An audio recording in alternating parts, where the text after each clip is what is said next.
नमस्कार, आप देख रहे हैं सत्य हिंदी। मैं निकिता आपके साथ। एक नजर डालते हैं अब तक की सुर्खियों पर। प्रधानमंत्री नरेंद्र मोदी ने असम की रैली में घुसपैठ को लेकर बड़ा बयान दिया है। उन्होंने कहा कि सीमावर्ती इलाकों में घुसपैठियों के जरिए जनसांख्यिकी बदलने की सुनियोजित साजिशें हो रही हैं, जो राष्ट्रीय सुरक्षा के लिए गंभीर खतरा है। मोदी ने कांग्रेस पर आरोप लगाया कि उसने वोट बैंक के लिए घुसपैठ को बढ़ावा दिया, जिससे युवाओं की नौकरियां छीनी जा रही हैं, बहन बेटियों पर हमले हो रहे हैं और आदिवासियों की जमीन हड़पी जा रही है। प्रधानमंत्री ने हाल ही में स्वतंत्रता दिवस पर हाई पावर डेमोग्राफी मिशन की भी घोषणा की थी, जो सीमावर्ती क्षेत्रों में जनसांख्यिकीय बदलाव रोकने के लिए काम करेगा। असम में मोदी ने 18,000 करोड़ की परियोजनाओं का उद्घाटन किया और कहा कि राज्य अब 13% की विकास दर से आगे बढ़ रहा है। असम के मुख्यमंत्री हेमंत बिस्वा शर्मा ने भी कहा कि मिशन वसुंधरा के तहत घुसपैठियों की जमीनें वापस ली जा रही हैं। जानकार मानते हैं कि 2026 के असम और बंगाल विधानसभा चुनाव से पहले भाजपा घुसपैठ को बड़ा चुनावी मुद्दा बना रही है। आरएसएस प्रमुख मोहन भागवत ने रविवार को इंदौर में कार्यक्रम के दौरान बड़ा बयान दिया। उन्होंने कहा कि भारत ने तमाम भविष्यवाणियों को गलत साबित किया है और लगातार विकास की ओर बढ़ रहा है। भागवत ने पूर्व ब्रिटिश प्रधानमंत्री विंस्टन चर्चिल के उस बयान का जिक्र किया जिसमें कहा गया था कि ब्रिटिश शासन खत्म होने के बाद भारत टिक नहीं पाएगा और बट जाएगा। उन्होंने कहा कि भारत ने चर्चिल को गलत साबित किया। आज हालात ऐसे हैं कि इंग्लैंड खुद विभाजन की स्थिति में है, लेकिन भारत एकजुट है और आगे बढ़ रहा है।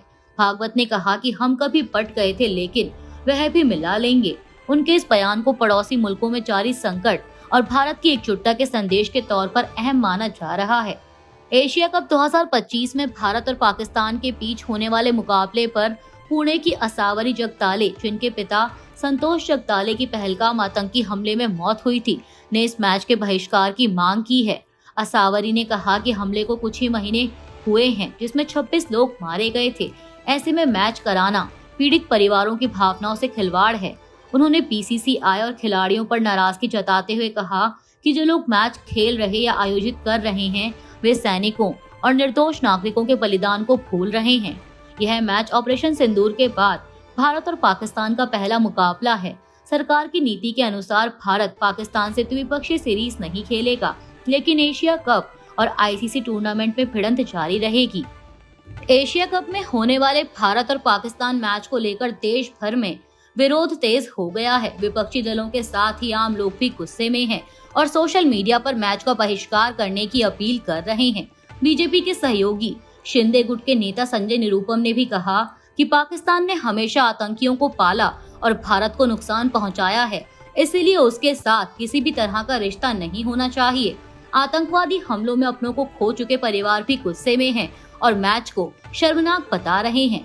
वहीं महाराष्ट्र में शिवसेना यूबीटी की महिला कार्यकर्ताओं ने सिंदूर के साथ सड़कों पर विरोध प्रदर्शन किया और पीएम मोदी को सिंदूर भेजने का अभियान शुरू किया है।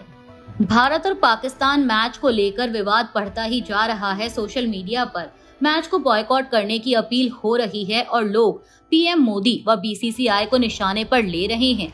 इसी कड़ी में आम आदमी पार्टी नेता अरविंद केजरीवाल ने भी मोदी सरकार पर हमला बोला।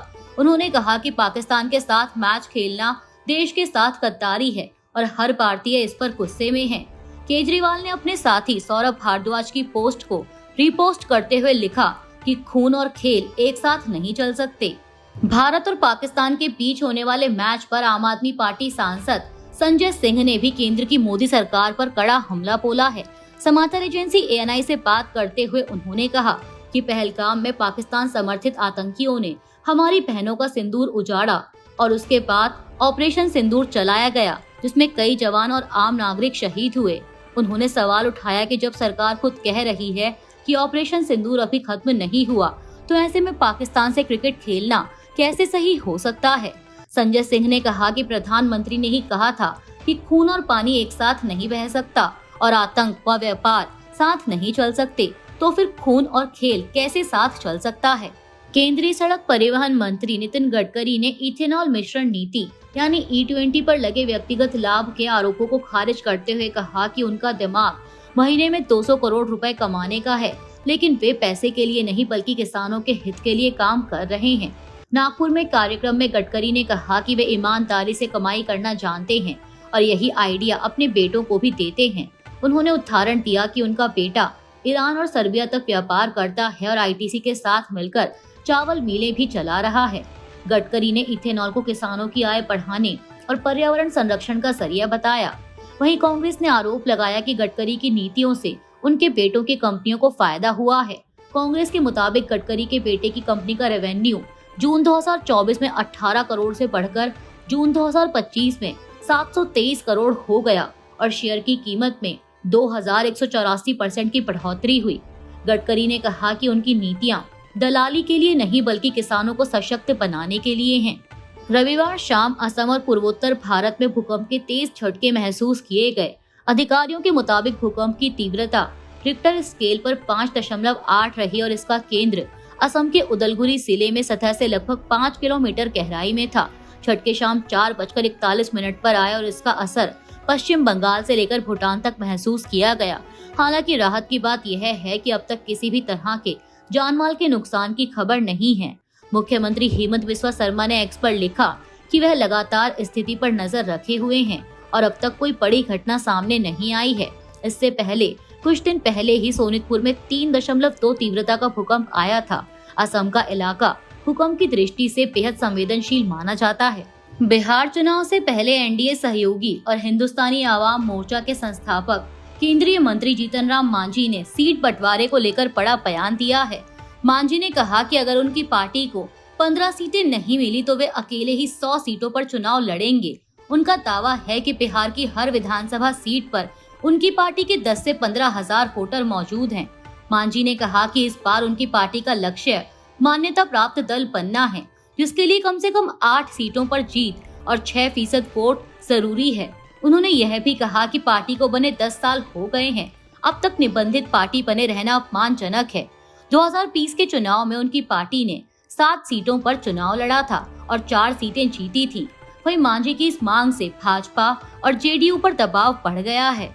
नेपाल की अंतरिम प्रधानमंत्री सुशीला कार्की ने पदभार संभालने के बाद 3 अहम मुद्दों पर अपनी बात रखी।